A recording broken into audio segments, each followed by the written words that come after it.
Chapter 8, Section 2, Part 1, Creating the Constitution. The main idea of this section is that the states sent delegates to a convention to solve the problems of the Articles of Confederation. Why it matters today is that the Constitutional Convention formed the plan of government that the United States still has today. Key terms and names to be defined for you through the Google Classroom are Constitutional Convention, James Madison, Virginia Plan, New Jersey Plan, the Great Compromise, and the Three-Fifths Compromise. Please make sure to have your Google Doc open through the Google Classroom to answer the questions as the video plays. On May 15, 1787, Virginia Governor Edmund Randolph arrived in Philadelphia. The young nation faced lawlessness as Shays' Rebellion has shown. Now delegates from throughout the states were coming to Philadelphia to discuss reforming the government. Early in the convention, Randolph rose to speak. As he speaks, think about the SOAPS acronym. Who is the speaker? What is the occasion? Who is the intended audience? What is the purpose? And what is the subject or main idea? Let us not be afraid to view with a steady eye the dangers with which we are surrounded. Are we not on the eve of a civil war, which is only to be prevented by the hopes from this convention? Edmund Randolph, quoted in Edmund Randolph, a biography. So take a minute, rewind, and listen to the speech again, and answer the SOAPS analysis questions to that primary source.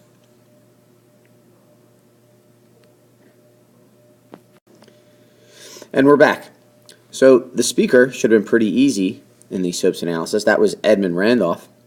The occasion would have been early in the Constitutional Convention, if you listened from earlier in the video, on May 15th, 1787.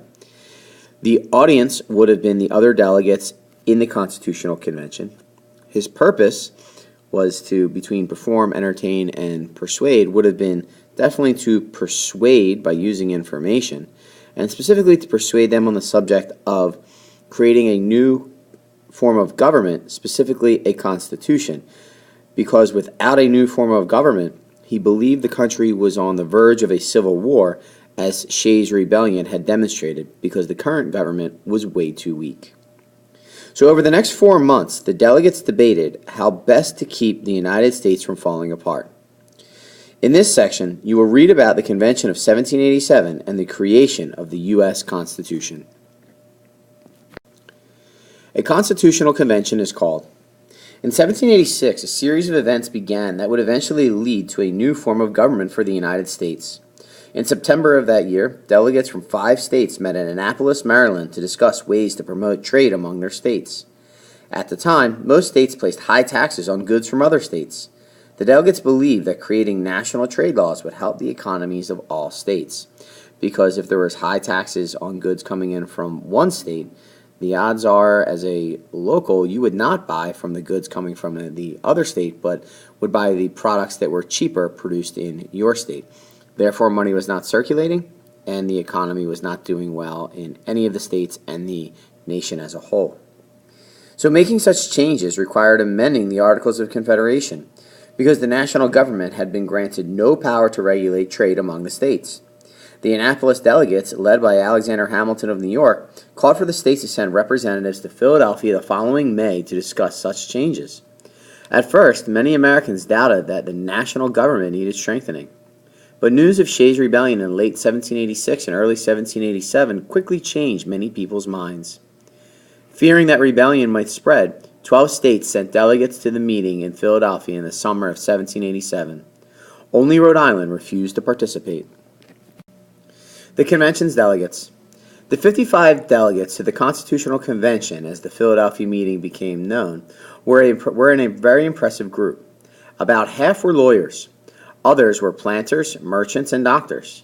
3/4 of them had been representatives in the Continental Congress. Many had been members of their state legislatures and had helped write their state constitutions. Along with other leaders of the time, these delegates are called the founders or founding fathers of the United States. America's most famous men were at the Constitutional Convention. George Washington, the hero of the Revolution, came out of retirement for the meeting. Benjamin Franklin, the most famous scientist and statesman, lent his wit and wisdom to the convention. One of the ablest delegates was James Madison. Madison had read more than 100 books simply on government in preparation for this meeting. When Thomas Jefferson, serving as an ambassador to France, read the list of delegates, he wrote, quote, "It is literally an assembly of demigods," meaning people that are not necessarily at the level of a god, but greater than human because of their abilities and accomplishments. Not everyone was at the Constitutional Convention, however. Thomas Jefferson and John Adams were overseas at their diplomatic posts, Thomas Jefferson in France as an ambassador, and John Adams as the ambassador to England. But they wrote home to encourage the delegates. Others had a less positive outlook on the convention. For example, Patrick Henry, who had been elected as a delegate from Virginia, refused to attend. He said he, quote, "smelled a rat in Philadelphia, tending towards monarchy." In other words, he thought they were going to create a government led by a king. And he wasn't quite too far off, because Alexander Hamilton actually suggested that whoever becomes the first president under the Constitution should serve for life. And he very much had in mind that Washington would be that president who would serve for life. Also, the convention did not reflect the diverse U.S. population of the 1780s. There were no Native Americans, African Americans, or women among the delegates. The nation's early leaders did not consider these groups of people to be citizens and did not invite any of them to attend. However, the framework of government the founders established is the very one that would eventually provide full rights and responsibilities to all Americans. The delegates assemble. Most of the delegates arrived at the Constitutional Convention without a clear idea of what to expect. Some thought they would only draft amendments or changes to the Articles of Confederation. Others thought they would design an entirely new plan for the government. But they all agreed that the government should protect people's rights. Back in 1776, many Americans thought that government was the main threat to people's rights. But by 1787, many realized that people often came into conflict and needed a government that could maintain order. As a result, the government had to be strong enough to protect people's rights, but not too strong to be controlled. James Madison later wrote about this problem. Think about the soap's analysis as he speaks from a voice from the past. If men were angels, no government would be necessary. If angels were to govern men, neither external nor internal controls on government would be necessary. In framing a government which is to be administered by men over men, the great difficulty lies in this. You must first enable the government to control the governed, and in the next place, oblige it, the government, to control itself. James Madison, from the Federalist, number 51. Please pause the video and go through the SOAP's analysis, being able to answer each question that goes along with it. And we're back. So the speaker of that quote would have been obviously James Madison. The occasion would have been in 1787 when the writing of the Constitution was taking place.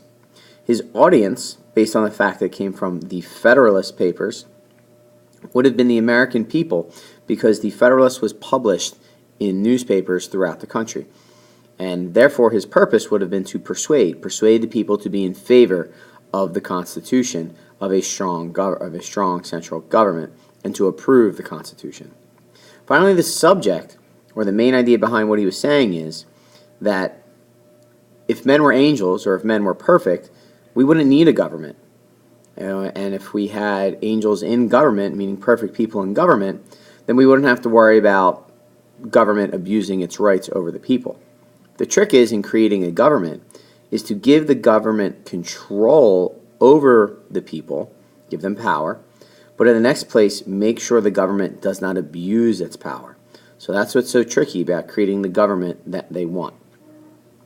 So this was the challenge that faced the delegates: how to set up a strong but limited federal government. By May 25, 1787, at least 2 delegates from each of the 7 states had arrived in Philadelphia. With 29 delegates in attendance, the convention was fully underway. The convention begins.